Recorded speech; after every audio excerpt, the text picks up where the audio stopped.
लोगों की सोच की वजह से हमारे घर की स्थिति खराब हो गई। मेरे पति भी उनकी छोटी सोच की बातों से प्रभावित हो गए। मेरा नाम राखी है। आज मैं आपको अपनी कहानी सुनाने वाली हूँ। मेरे पति राजेश ने अपनी ज़िंदगी में बहुत मेहनत की। वो ज़्यादा पढ़े लिखे नहीं थे, इसलिए हमेशा से मेहनत और मजदूरी का काम ही उन्हें मिला और घर चलाने के लिए उन्हें यही किया। हमारे 2 बच्चे हैं, बेटा 10 साल का और बेटी 16 साल की है। अभी तक मेरे पति ने जैसे तैसे अपना घर चलाया। इस उम्र में भी आज भी हम वही हैं। अगर काम नहीं करेंगे तो खाने को नहीं मिलेगा, घर नहीं चल पाएगा, बेटा और बेटी की पढ़ाई पूरी नहीं हो सकेगी। मेरे पति की अब ऐसी स्थिति नहीं थी कि वो मेहनत और मजदूरी कर सके। उनसे अब यह काम नहीं होता था। अब हम क्या करेंगे? कैसे अपनी ज़िंदगी को आगे बढ़ाएं, कैसे कमाएं? मुझे और मेरे पति को यही चिंता खाए रहती थी। नौकरी नहीं है तो अब क्या? फिर मुझे एक दिन बैठे यह ख्याल आया कि क्यों ना हम एक छोटा सा ढाबा खोल लें। शहर के बाहर जहाँ से वाहन और गाड़ियाँ आती जाती हैं, वहाँ टीन का छोटा सा छपरा बनाकर चाय और खाने का एक छोटा सा ढाबा खोल सकते हैं। मैंने अपने पति से यह कहा। उन्होंने कहा कि दुकान खोलने के लिए पैसे मैंने कहा टीन का छपरा लगाना है, बस उसके लिए पैसे लगेंगे, बाकी सारा खाना बनाने के लिए सामान हम घर से ले जा सकते हैं। थोड़े पैसे मैंने अपने पर्स से मांगे थे ताकि हम अपना छोटा सा ढाबा शुरू कर सकें। उनके मन में अभी तक भी संकोच था। वो बार बार मना कर रहे थे, लेकिन मैंने कहा हम एक बार कोशिश करते हैं और ज़्यादा कुछ नहीं लगेगा। कुछ दिनों तक मनाने के बाद वो मान गए और हमने एक छोटा सा ढाबा शुरू कर दिया। पहले दिन मैं और मेरे पति वहाँ ढाबे पर बैठे थे, लेकिन कुछ खास नहीं आए। ढाबा छोटा और ऊपर से सभी खाने वाले पहले ही अपने ढाबा फिक्स किए होते हैं कि उन्हें कहाँ रुकना है और कहाँ खाना है। हमारा पहला दिन निराशा भरा था।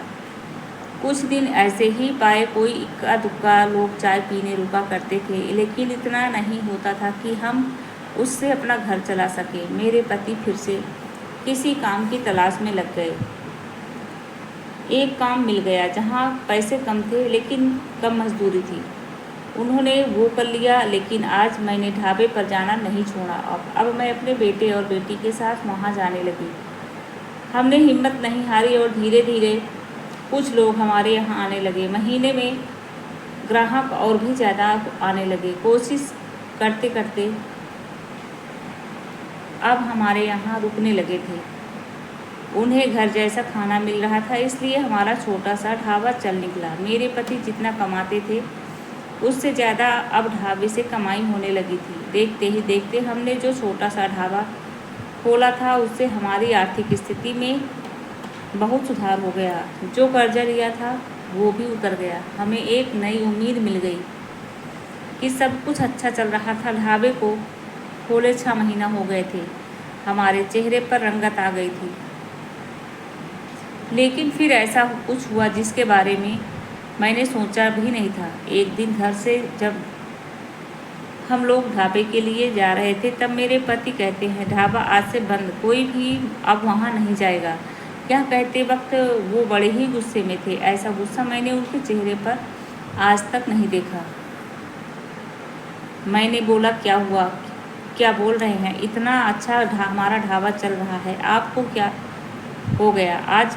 वो बोले मैं कहा ना कोई ने भी अब वहाँ नहीं जाएगा, ना तू ना तेरी बेटी। मैंने बोला आप शांत हो जाइए, आपकी तबीयत ठीक नहीं है, आप आराम करें, हम लोग इस बारे में बाद में बात करेंगे। वो और ज़्यादा गुस्सा हो गए। कहा कि कोई बात नहीं होगी, मैं जितना कमाता हूँ उतने से घर चल जाएगा, तू अब वहाँ नहीं जाएगी। मेरे पति का ऐसा रूप मैंने पहले नहीं देखा था। उस दिन से मैं ढाबे पर नहीं गई, लेकिन जब वो शाम को आए तो उनका मुँह उतरा हुआ था। मैंने सही समय देखकर उनसे बात की, पूछा क्या हुआ, आपको ऐसा क्यों बोल रहे हैं, आप ऐसा क्यों बोल रहे हैं? वो बोले कि मेरा मुँह मत खुलवा, मैं सब जानता हूँ कि तू क्या कर रही है। मैं तेरे साथ इतने दिनों तक वहाँ रहा तब वहाँ कोई नहीं आता था और मेरे जाते ही ढाबा चलने लगा। आखिर ऐसा भी क्या हो गया? मेरे तो होश उड़ गए। वो क्या बोलना चाहते थे मैं समझ गई। ऐसी बात वो भी शादी के इतने दिनों बाद उनके मुंह से सुनकर मुझे यकीन नहीं हो रहा था कि यह मेरे पति हैं। मैं एकदम खामोश हो गई। रात को मेरे आंसू नहीं रुक रहे थे। मेरे मुंह पर अब ढाबे का नाम भी नहीं आया। इस तरह की बातें सुनने के बाद मेरा अब कुछ करने का मन ही नहीं किया। उस दिन से मैं खामोश हो गई। अब कुछ करने को कहने को बचा भी नहीं था। मैंने सोचा था कि उनको कोई सफाई नहीं दूंगी, वो अपना काम करते रहें, लेकिन उनकी कमाई कम थी, उससे अच्छे से गुजारा नहीं हो पाता था। कुछ ही दिनों में जो पैसा जमा किया था वो खत्म हो गया।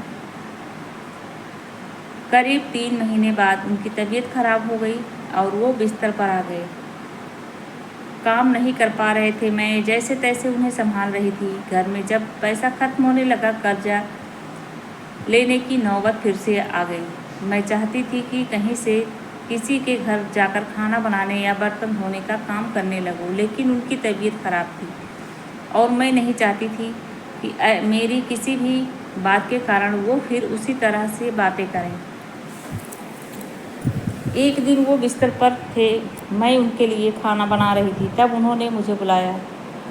बोले, मैं जानता हूँ उस दिन की बात तुम्हें बहुत परेशान कर रही है, लेकिन और तुम्हें लग भी रहा होगा कि मैं तुम्हें यह कैसे बोल सकता हूँ, लेकिन वो शब्द और बातें मेरी नहीं थी। मैंने कानों में ऐसी बातें आई थी, अपनी रिश्तेदारी में ऐसी बातें हो रही थी। मैंने अपनी बीवी और बेटी को अकेले वहाँ छोड़ दिया है। उन्हें देख लोग रुकते हैं जिससे कमाई हो रही है। इस तरह की बातें मैं बर्दाश्त नहीं कर सकता।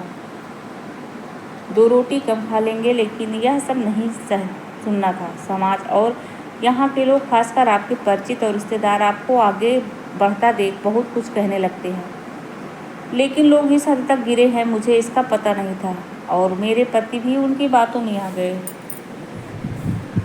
उस समय मैं भी होती तो उनकी जगह तो शायद यही करती, मुझे भी उतना ही बुरा लगता, वही फैसला लेती जो उन्होंने लिया। मैंने उन्हें कहा कि कहाँ है वो शुभचिंतक जो अब आपकी मदद करने नहीं आएंगे। जाइए, अब आप उनसे पूछ लीजिए। हमारे घर में खाने को नहीं है, आपकी तबीयत खराब है। आप बताएं कौन आया अब हमारी मदद करने। दुनिया किसी को खुश नहीं देख सकती, और अगर कोई मेहनत करके आगे बढ़ रहा है तो सारे प्रयास करके उसे पीछे ढकेलने की कोशिश करती है। और आप उनकी बातों में आ गए, वो लोग सफल हो गए। सबको बात करना बनाना है, और अगर हम भूखे मर जाएंगे तो भी उन्हें बातें मिल जाएगी।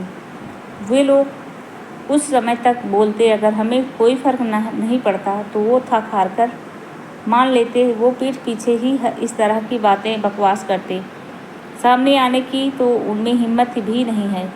उस दिन मेरे पति की आंखें खुल गई। उन्होंने कहा कि तुम सच बोल रही हो, मैं ही पागल था। लोगों की सफाई देने और उनके आगे अच्छा बनने में अपना नुकसान करा लिया। जब हम गलत नहीं हैं तो हमें सफाई क्यों देना, क्यों डरना। मुझे माफ़ कर दो, हमें नहीं, उनसे बदलना होगी। उन्हें बदलना होगा अपनी सोच, और अगर नहीं बदले तो हमें क्या, हमें अपने कर्म करते रहना चाहिए।